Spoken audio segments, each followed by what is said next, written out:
Shalom, damai di hati, saudara-saudaraku yang dikasihi diberkati oleh Tuhan.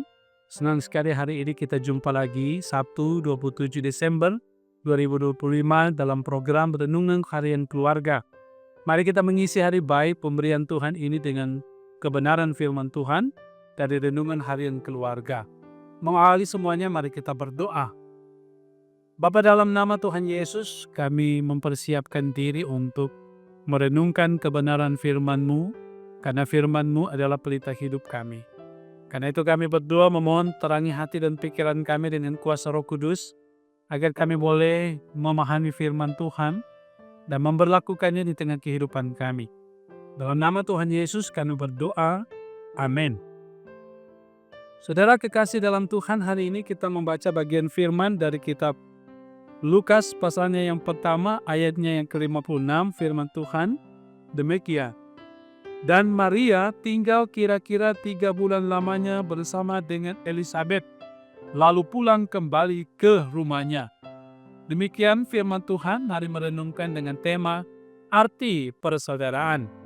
Keluarga Kristen yang dikasihi dan diberkati Tuhan Yesus, persaudaraan merujuk pada hubungan yang terjalin antara individu-individu yang saling mendukung, berbagi kasih sayang, bekerja sama dalam satu ikatan, baik dalam keluarga ataupun masyarakat.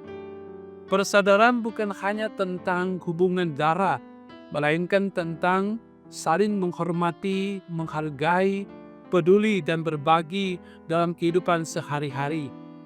Persaudaraan merupakan fondasi atau dasar yang kuat dari hubungan sosial yang sehat dan harmonis. Nah, firman Tuhan hari ini menjelaskan bahwa Maria tinggal bersama-sama Elisabet kira-kira 3 bulan. Maria dan Elisabet adalah saudara sepupu atau anak bersaudara. Nah, kehadiran Maria selama 3 bulan kemungkinan untuk menemani dan membantu Elisabet menjelang kelahiran anaknya. Nah, suatu bentuk iman yang aktif dalam pelayanan kasih. Ini juga menjelaskan kedekatan hubungan persaudaraan mereka berdua yang mengalami mujizat yang serupa di mana keduanya hamil karena campur tangan Tuhan Allah. Mereka dapat saling meneguhkan dan berbagi sukacita. Hubungan Maria dan Elisabet menggambarkan persaudaraan yang saling meneguhkan dalam Tuhan.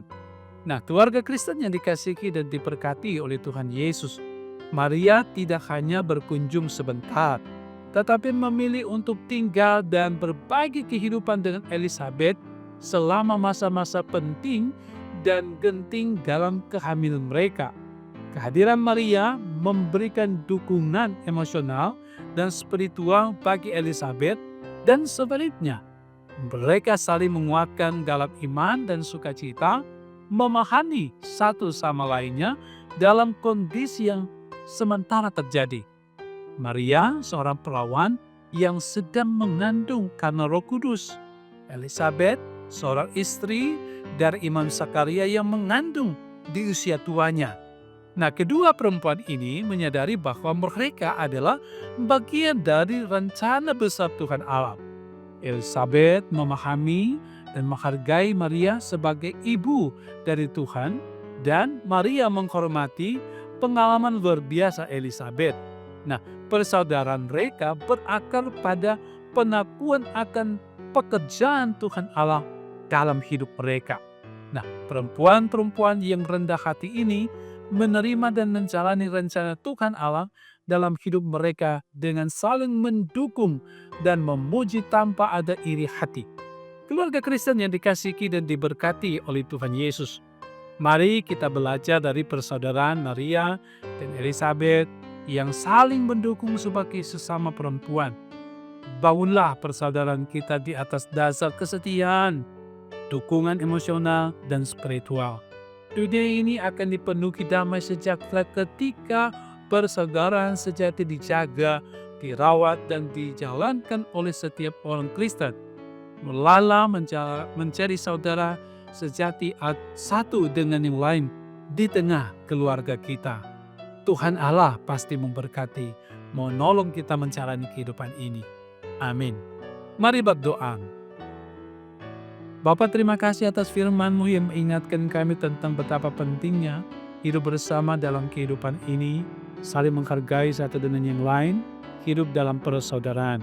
Sebagaimana yang dicontohkan dalam firman bagi kami saat ini Maria dan Elizabeth. Kiranya juga kami memupuk persaudaraan dalam kehidupan di tengah keluarga, jemaat dan masyarakat, kemanapun kami pergi dan berada. Sehingga dengan itu kami boleh menikmati damai dan sukacita. Bapa, dalam nama Tuhan Yesus terus kami berdoa bersama. Biarlah Engkau memberkati perjalanan kehidupan kami. Biarlah Engkau menuntun sehingga kami tetap ada di jalan yang benar, baik pribadi maupun persekutuan keluarga. Hidup senantiasa harmoni suami istri, bersama anak, orang tua, sanak saudara, saling hidup rukun dan damai, mengerjakan setiap apa yang dipercayakan bagi kami. Terpuji nama-Mu Bapa, kami berdoa. Berkati senantiasa jemaat umat-Mu yang setia mendengarkan renungan harian keluarga dimanapun mereka boleh berada. Kehidupan pribadi, kehidupan keluarga mereka diberkati oleh Tuhan. Tuhan menjamah mereka ketika mereka ada dalam pergumulan, dikuatkan iman. Tuhan terus memberi sukacita bagi mereka ketika mereka boleh menikmati berkat dan anugerah daripada Tuhan. Demikian jemaat Maranatha Pastaten diberkati oleh Tuhan, para pemimpin kami di gereja, di jemaat, badan pekerja, komisi-komisi BIPRA, komisi kerja, hamba-hamba pelayan-Mu, diaken, penatua, pendeta, sekeluarga, diberkati oleh Tuhan, termasuk di dalamnya tim multimedia, kostor pegawai, semua Engkau berkati dan sertai dalam perjalanan kehidupan kami. Terpuji nama-Mu, berdoa terus untuk pemerintah. Tuhan berkati mereka dalam tugas dan tanggung jawab. Bangsa dan negara kami pun diberkati, jauhkan dan hindarkan dari bencana yang mudah menimpa. Pemimpin gereja kami diberkati sehingga gereja kami tetap ada di dalam kehendak Tuhan. Ini kami yang berdoa dalam nama Tuhan Yesus, kami serahkan kehidupan kami ke dalam tangan-Mu. Amin. Saudara kekasih dalam Tuhan, demikian renungan harian keluarga di saat ini. Semoga memberkati saudara-saudara. Jangan lupa selalu ikuti renungan harian keluarga ini. Dan jangan lupa juga share, like, dan komen. Tuhan Yesus memberkati kita semua. Shalom, damai di hati.